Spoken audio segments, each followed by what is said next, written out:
El 12 de abril de 2023, María me invitó a conocer a su familia en Lefkada durante la celebración de la Pascua Ortodoxa. Aprovechando el largo viaje desde Tesaloniki, decidimos hacer un día en Ioánina, la capital del Epiro. Καλώς ήρθατε στα Γιάννενα. Bienvenidos a Ioánina.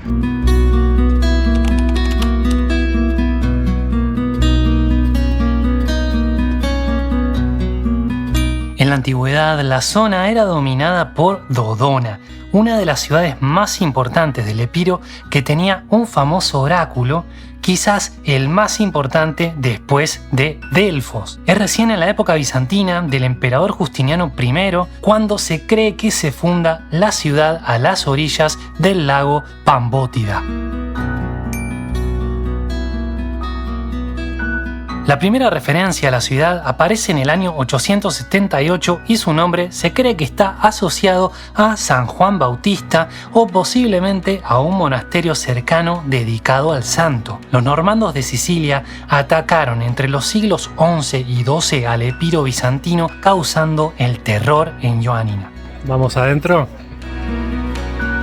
Pero más tarde, consecuencia de la Cuarta Cruzada y la toma de Constantinopla por los latinos, surge en el Epiro un despotado, un reino bizantino independiente fundado por Miguel I de la dinastía Comneno-Ducas, con su capital en Arta y siendo Ioánina una de las plazas fuertes más destacadas. Allá estando adentro del castillo de Ioánina, está muy bueno porque está todo bordeado por unas murallas que son muy lindas, está muy medieval la cosa. Y adentro del castillo, de toda la ciudad murallada, más que castillo, es un lugar más moderno, no hay tanto medieval, hay algunas cositas que sí, otras que no. El Epiro gozó de un periodo de prosperidad y volvió a unirse al Imperio Bizantino con los paleólogos en el siglo XIV hasta la llegada de los otomanos que de la mano del sultán Murad II en 1431 conquistaron el despotado y culminaron su conquista del imperio años posteriores con la toma de Constantinopla por Mehmed II. No hay mucho registro de esta ciudad en la antigüedad, como había dicho antes, pero no por eso es que no esté impresionantemente bella para visitarla, pero sí es verdad que cuando uno busca, por ejemplo, personajes de esta región muy famosos como Olimpia, la mamá de Alejandro Magno, o por ejemplo Pirro de Epiro, que también era de el linaje de Alejandro por parte de la madre, cuando uno busca dónde nacieron no dice exactamente la ciudad donde nacieron, como que no se sabe bien. Acá se empezó a nombrar más en la época del Imperio Bizantino, posteriormente fue invadida por los normandos, estuvieron unos años y luego también los otomanos. Rápidamente los otomanos dotaron a Ioánina de capital de la región y esto trajo consigo el auge que la ciudad experimentó durante los casi 500 años de dominio otomano.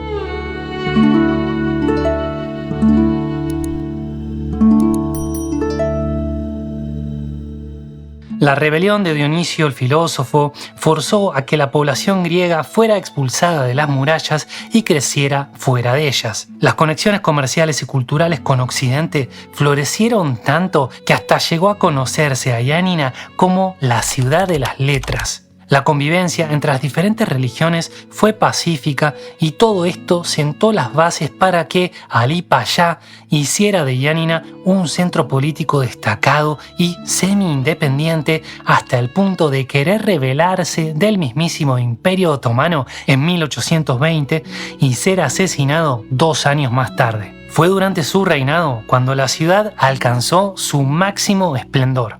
Esto es la tumba de Alí Payá, uno de los gobernantes turcos que vivieron en esta ciudad y le dieron su máximo esplendor. Y lo que está acá, lo que estoy filmando en este momento, es la iglesia de la época bizantina, que después se convirtió obviamente en una mezquita durante la ocupación otomana. Es una buena réplica de cómo fue exactamente, que de hecho tenemos una foto de cómo era y es exactamente como se ve ahora. Está ahí.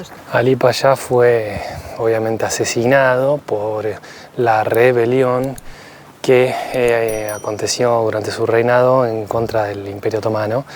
Así que fue decapitado, incinerado y puesto ahí sus restos. Recién pasó a formar parte de Grecia en 1913. Hace poquito cumplieron 100 años de ser parte de Grecia. Finalmente, en 1913, Yanina y gran parte del Epiro se unió a Grecia en el marco de la Primera Guerra de los Balcanes, en la cual los griegos liberaron la ciudad. El norte del Epiro permaneció en manos albanesas y la población musulmana terminó por emigrar a Turquía después de la guerra greco-turca con los polémicos intercambios de población.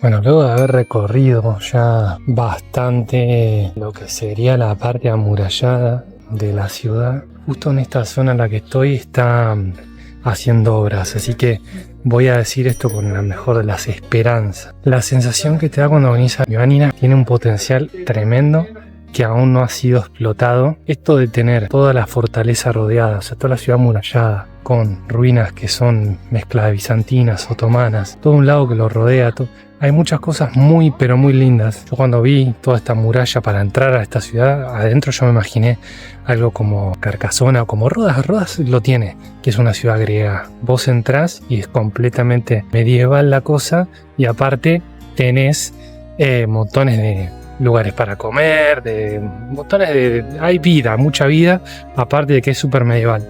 Esto más allá de que no es súper medieval, porque es un poco más moderno, tiene poses medievales obviamente. Y espero que con toda la obra que le están haciendo le saquen provecho, porque esta ciudad tiene un potencial increíble, y te queda esa sensación de como que ¿viste? Hoy en día, Yanina es una importante ciudad de Grecia, cabecera de la región del Epiro y de las más grandes del país. Tuve el placer de visitarla ya 2 veces, por lo que en el futuro volveré a hablarles de esta increíble ciudad y de más cosas que se pueden hacer aquí. En un día no alcanza para verlo todo. Lo que acabo de decir, lo aclaro, lo digo en relación a lo que es la ciudad amurallada, ¿sí? Que es como que le falta vida, no es turístico adentro, más allá de la parte propiamente del castillo. Después en las afueras, lo que sería extramuros, tiene una vida más activa, es muy bonito, eso la verdad que está muy bien, pero es como que podría haber eso también adentro, o deberían haber hecho esto adentro, no sé. Para mí tendría que ser las dos cosas. Por ahí es mucho pedir, no lo sé, pero realmente, bueno, con el potencial que se le ve a esta ciudad y a tantas otras, ¿no? Pero esta me parece que tiene un potencial especial, que aparte es la cabecera de la región, ¿no? Del Epiro. Así que ojalá que lo puedan hacer, porque si ya hacen eso va a ser increíble. Ya es hermosísima esta ciudad. En el próximo episodio...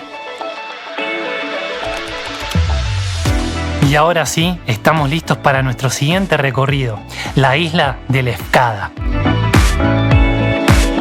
Si te gustó este video, no olvides suscribirte, darle me gusta, comentar y compartir con más fans de la historia y sobre todo de Grecia.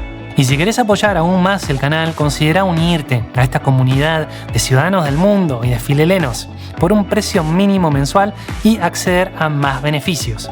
Para más info de viajes por Grecia o en Europa en general, visita mi página web tomaspalaciospay.com, donde también doy consejos para nómadas digitales y ofrezco un servicio para ayudarte a organizar tu viaje a Grecia. Muchísimas gracias por ver este video.